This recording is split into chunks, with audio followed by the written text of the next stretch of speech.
2022-এর পর আবারও জাতীয় দলের টি-20 ফরম্যাটের জন্য ডাক পেয়েছেন ইয়াসির রাব্বি। 2023-এ জাতীয় দলের জার্সিতে শেষ খেলায় ব্যাটার এবার জাতীয় দলের সুযোগ পেয়েছেন পাওয়ার হিটিং বিবেচনায়। প্রধান নির্বাচক হাবিবুল বাশারও তাকে দলে নেওয়ার পেছনে এই কথাই বলেছেন, যে কজন ব্যাটার সহজেই বলকে সীমানা ছাড়া করতে পারেন তাদের মধ্যে রাব্বি একজন। অথচ 2022-এর টি-20 বিশ্বকাপের পর থেকেই জাতীয় দলের সংক্ষিপ্ত ফরম্যাটের দলে নেই তিনি।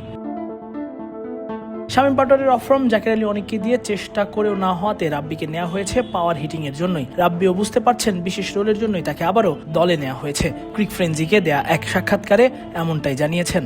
যতটুকু আমি বুঝতে পারছি যে আমার একটা স্পেসিফিক রোল আছে টিমে, তো ওই জায়গাটায় কীভাবে ব্যাটিং করতে হবে, ওই সিচুয়েশনটাতে গেলে আমি কীভাবে খেলবো, তো ওইভাবেই আসলে প্র্যাকটিস করা।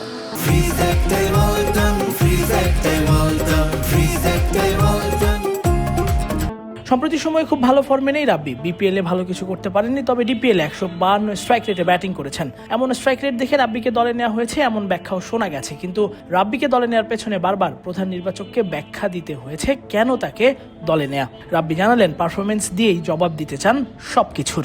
আসলে সত্যি কথা বলতে আমি সোশ্যাল মিডিয়ার বাইরে আমি জানি না এসব, আমি আপনার কাছ থেকে শুনছি যে সুমন ভাইকে অনেক কিছু বলতে হয়েছে। তো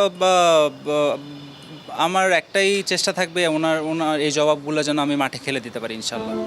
আবারও জাতীয় দলে ফেরায় টিম ম্যানেজার নাফিস ইকবালের কাছে অভিনন্দন পেয়েছেন রাব্বি। বর্তমানে টি-20 দলের অধিনায়ক হৃদয় এবং পার্মানেন্ট অধিনায়ক লিটনের সাথেও কথা হয়েছে তার। জানালেন, দলে ফেরায় সবাই খুশি। আমাকে আমাদের টিম ম্যানেজার নাফিস ভাই অভিনন্দন জানিয়েছেন, সিলেক্টরের সাথে দেখাই হয়েছে, চিফ সিলেক্টরের সাথে দেখাই হয়েছে, তারপর হৃদয় সাথে মেসেজিং হয়েছে, লিটন বলেছে, অনেক সবার সাথে মোটামুটি কথা হয়েছে ইনশাল্লাহ। তো everyone is happy. Let's C.